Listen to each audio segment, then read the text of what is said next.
오늘 함께해 주실 네 분을 소개합니다. 윤경호 매일경제 논설위원, 강신업 변호사, 김원국 경기대 교수, 김병민 경희대 겸임교수 이 자리에 나와 있습니다. 안녕하십니까? 네, 안녕하십니까? 안녕하세요. 김대중 전 대통령의 장남 김홍일 전 의원은 지난 주말에 별세 이후에 모처럼 여야를 막론하고 조문 행렬이 이어졌습니다. 빈소 모습을 먼저 보시고요. 이야기를 이어가도록 하겠습니다. 김홍일 의원은 아버님의 아들이자 동지이셨지요. 대통령 아들이면 좋은 일이 많을 거라고 생각하지만 사실은 굉장히 오랜 고통을 받으신 분이지요. 고통 없는 곳에서 편히 쉬셨으면 좋겠습니다. 참 마음에 사랑이 많고 눈물이 많은 분이셨어요. 저하고는 정치를 한 30년 동안 같이 한 셈인데 안타깝게 파킨슨병을 알아가지고 말년에 고생을 많이 하셔서 안타까운 마음을 금할 수가 없습니다. 생전 김대중 전 대통령님께서는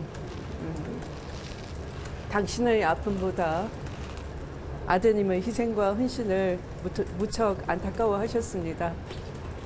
늘 이 땅의 민주주의를 위해서 아버지 곁을 지킨 묵묵한 말없는 큰아드님이신 김홍일 전 의원님,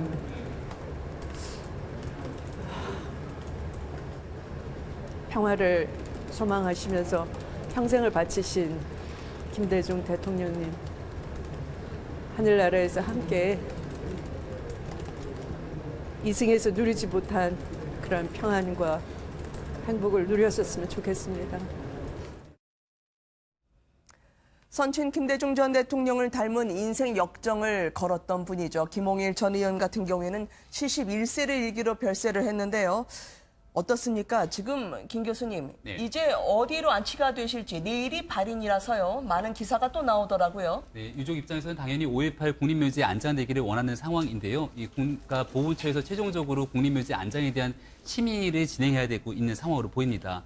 과거 이제 국회의원이던 시절에 금품수수로 의원직을 상실한 상황이 있기 때문에 과거 김대중 내란 음모 사건으로 인해서 5.18 유공자로 지정이 되게 되고 네. 결국 이로 인해서 국립묘지에 안장될 수 있는 자격이 있었으나 의원직 상실 이후로 여기에 대한 자격이 일부 효력이 정지됐다고 볼 수가 있는 상황입니다. 따라서 지금 국가보훈처에서 정리를 할 때까지는 이 5.18 묘역의 인근에 있는 구묘역에 임시로 안장하고 난 뒤에 네. 여기에 대한 이장을 추진하겠다라는 계획을 가지고 있는 것이고요.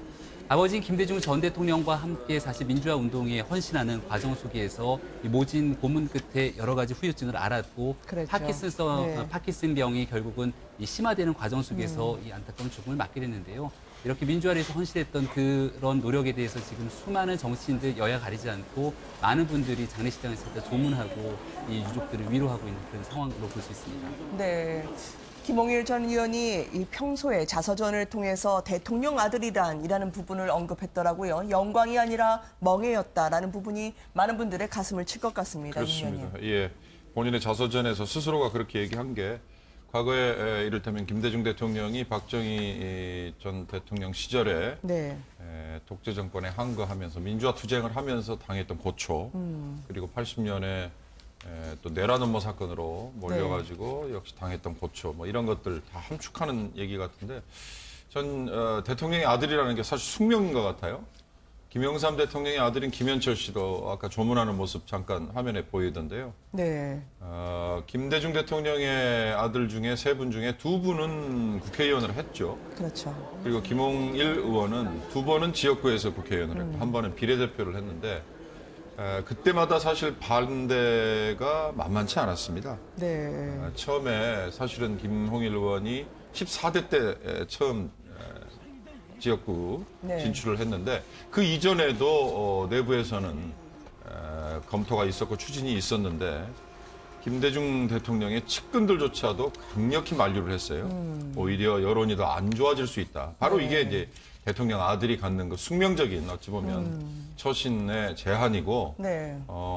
그게 이제 본인에게는 불행으로 다가왔을 거고요. 내 능력에 비해서 내가 제대로 대접을 못 받는다든지 또는 내 능력에 비해서 오히려 과도한 제약을 받는다든지 이런 게 아마 아쉬웠을 텐데 네. 그러나 어찌 보면 참 이 역설적인 얘기입니다만 다행입니다. 이 김홍일 전 의원이 이렇게 돌아가신 후에도 다른 분들로부터 어찌됐든 뭐 좋은 말씀을 듣고 이렇게 돌아가신다는 게 돌아가신 분한테 무슨 도움이 되겠습니까만 그래도 본인한테는 다행이라고 생각이 듭니다. 아무래도 1980년 내란 음모 사건으로 고문을 당한 후유증으로 생전에 파킨슨병을 앓았던 고인입니다. 워낙 김대중 전 대통령이 정치인이기 전에 아버지로서 가장 비통하게 생각했던 아들이었다고 하는데요. 이 사연을 가장 잘 알 수 있는 분이죠. 박지원 의원의 이야기를 듣고요. 이야기를 이어가도록 하겠습니다.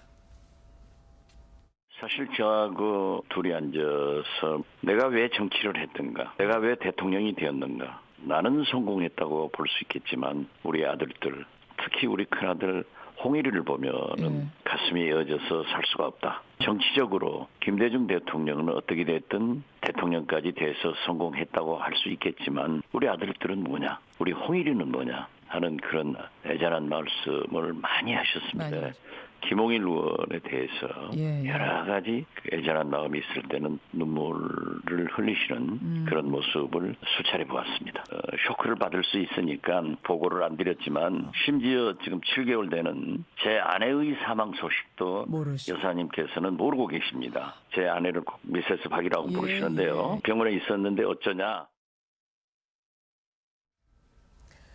김대중 전 대통령 생전에는 아들 홍일이 때문에 가슴이 미어져 살 수가 없다라고 종종 눈물을 흘리셨다라는 목격담이 나왔습니다. 김 교수님도 취재기자 시절에 한번 보신 적이 있으셨나요? 네, 몇 차례 같이 볼 기회는 있었는데요. 네네. 이미 사실 의사소통이라든가 또는 그때도 이미 휠체어를 타고 움직였고요. 나중에 파킨슨씨 병이 악화됐을 때는 사실은 젊었을 때 사실은 고문을 당하고 이 국회의원 할 때만 해도 굉장히 체격이 장대하고 네. 좀 그런 씩씩한 모습이었었는데요. 그러나 나중에 파킨슨씨 병을 앓으면서 굉장히 신체적으로도 힘들어졌고요. 또 언어 표현도 힘들어졌습니다. 그렇기 때문에 김대중 전 대통령이 마지막까지도 참으로 안타까워했고 또 항상 아들과의 얘기에서 왜냐하면 언어 의사소통이 상당한 어려움이 있기 때문에 직접적인 얘기를 듣고 싶어도 쉽지 않았기 때문에 박지원 이제 비서실장이죠. 김 대통령을 대신해서 의사 전달을 또 해주고 그런 과정들 나왔었는데요. 그만큼 그런 힘든 마지막 시절이 있었기 때문에 김대중 대통령이 서거 전까지도 항상 안타까워했다. 결국은 큰아들 아니겠습니까? 정치인 입문 시절부터 정치에 김대중 대통령이 초기에 실패했을 때부터 아버지를 돌봤었고 또 이 박정희 정권에 의해서 도쿄 오사카 납치되고 이후에 또 신군부에 의해서 그렇게 끌려갔을 때 고문을 당하지 않았습니까? 그 부분에 대한 아들에 대한 미안함이 정말 항상 가득했었는데 이제 아마 하늘에서 아들과 이 부자가 아마 상면을 했을 걸로 보입니다. 아마 지금도 안타깝고 아들의 인생 30대 초반에 그런 고문을 당해서 사실상 몸을 다친 셈 아니겠습니까? 그렇다면 평생 그런 아픔 속에 있었는데 이 부분에 대한 그런 절절한 아픔들 아마 하늘에서 두 부자가 만나서 그런 역사의 회환 그리고 대한민국의 민주주의 국가가 되는 것들을 다 같이 좀 더 얘기하고 꿈을 꾸지 않을까 생각해 봅니다. 네. 지금 사연을 전해주셨습니다만 또 안타깝게도 김홍일 의원 이 빈소가 마련된 병원에는 어머니 이희호 여사도 지금 입원 중이라고 하더라고요. 강신업 변호사님 참 어떻게 이렇게 인생에서 애석하게 일이 이어지는지 모르겠습니다. 예, 이 여사가 지금 뭐 고령이죠. 97세인데요. 한 달 전에 바로 이 세브란스 병원에 입원을 했다고 하는 것이죠. 근데 오늘 이제 박지원 의원이 먼저 10시에 이 병원에 가서 먼저 이호 여사를 뵙고 그런 다음에 김홍일 전 의원의 빈소에 들렀다고 합니다. 네, 지금 저게 당시에 손학규 대표가 이호 여사를 한번 뵈러 갔을 때였거든요. 작년 그렇죠. 10월이니까요.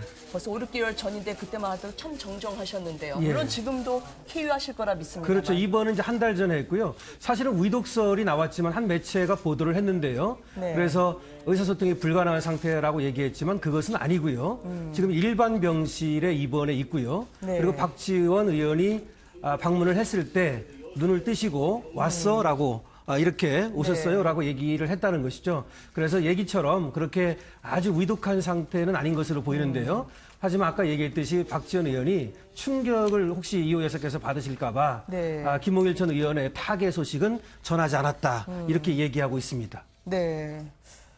아, 참, 이 자식이 앞서가는 거 절대 어머니에게도 말씀드릴 수 없는 그런 사연 때문에 더더욱 많은 분들이 가슴이 애석함으로 찰 것 같아요. 네, 결국은 안타까운 죽음에 대해서도 이 이호 여사에게 얘기를 하지 못하는 상황이었던 것 같고요. 네. 박지원 의원이 얘기했던 것처럼 박 전 의원의 이 부인과 사별하게 되는 소식까지도 결국 전하지 못했다라고 하니까 지금 이호 여사가 1922년생이니까 사실 대한민국 나이로 치면은 상당히 고령입니다. 그렇죠. 또 김대중 전 대통령과 함께 이 민주화에 대해서 대한민국에서 많은 역할들을 했던 분이기 때문에 여기에 대한 건강상의 문제들에 대해서도 많은 분들이 걱정을 하고 있는 상황인 것 같고요. 아마 이 장례가 다 끝나고 나서 나중에 소식을 접해 들었을 때 얼마나 상실감이 클까라는 생각이 드는데 결국 이호 여사가 그럼에도 불구하고 건강하게 모쪼록 많은 사람들 앞에 나서기를 아마 여러 사람들이 원하고 기원하지 않을까 생각이 됩니다. 알겠습니다.